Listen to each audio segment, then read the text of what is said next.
मुस्तफाबाद विधानसभा के अंदर मेरे 3 संकल्प हैं। पहला, शिक्षित मुस्तफाबाद बनाना। शिक्षित मुस्तफाबाद का मतलब यह है कि मुस्तफाबाद विधानसभा के हर एक बच्चे के हाथ में कलम देना। मैं चाहता हूं मुस्तफाबाद विधानसभा के बच्चे पढ़ें लिखें, आगे बढ़े, डॉक्टर, इंजीनियर, IAS IPS बने। मैं वो माहौल अपनी विधानसभा के बच्चों को देना चाहता हूं।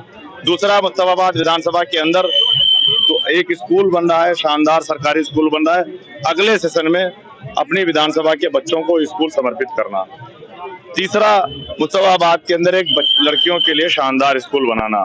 दूसरा जो मेरा संकल्प है वो है विकसित मुस्तफाबाद। विकसित मुस्तफाबाद का मतलब है अरविंद केजरीवाल जी के विकास के मॉडल के पहिए को विधानसभा के एक एक घर तक पहुंचाना। और तीसरा मेरा जो संकल्प है वो है सुरक्षित मुस्तफाबाद। सुरक्षित मुस्तफाबाद का मतलब है कि मुस्तफाबाद विधानसभा को सिक्योरिटी प्रोवाइड करना, मुस्तफाबाद विधानसभा को सुरक्षा देना।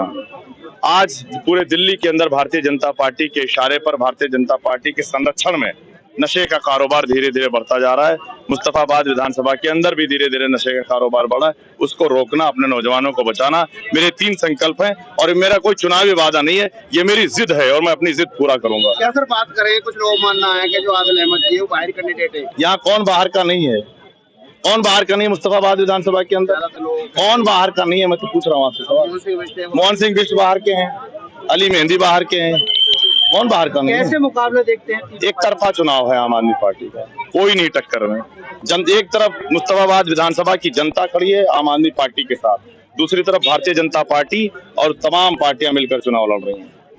पूरी जनता मुस्तफाबाद की, सर्व समाज का वोट आम आदमी पार्टी को मिल रहा है। एक तरफा चुनाव जीतने जा रहे हैं। हुसैन का भी वोट AIM ने कर दिया है, तो कितना इफेक्ट डालेगा इस बार? देखिए, ताहिर हुसैन जी को इस देश के संविधान ने ताकत दी है, कोई भी चुनाव लड़ सकता है। मेरी शुभकामनाएं उनके साथ हैं। लेकिन मैं एक बात कहना चाहता हूं कि जो हैदराबाद वाले भाई साहब मुस्तफाबाद विधानसभा के अंदर या दिल्ली के दूसरी विधानसभा के अंदर आकर चुनाव लड़ रहे हैं, उनको उनका रिचार्ज कूपन मिल चुका है। पूरा देश जानता है किसके इशारे पर चुनाव लड़ते हैं।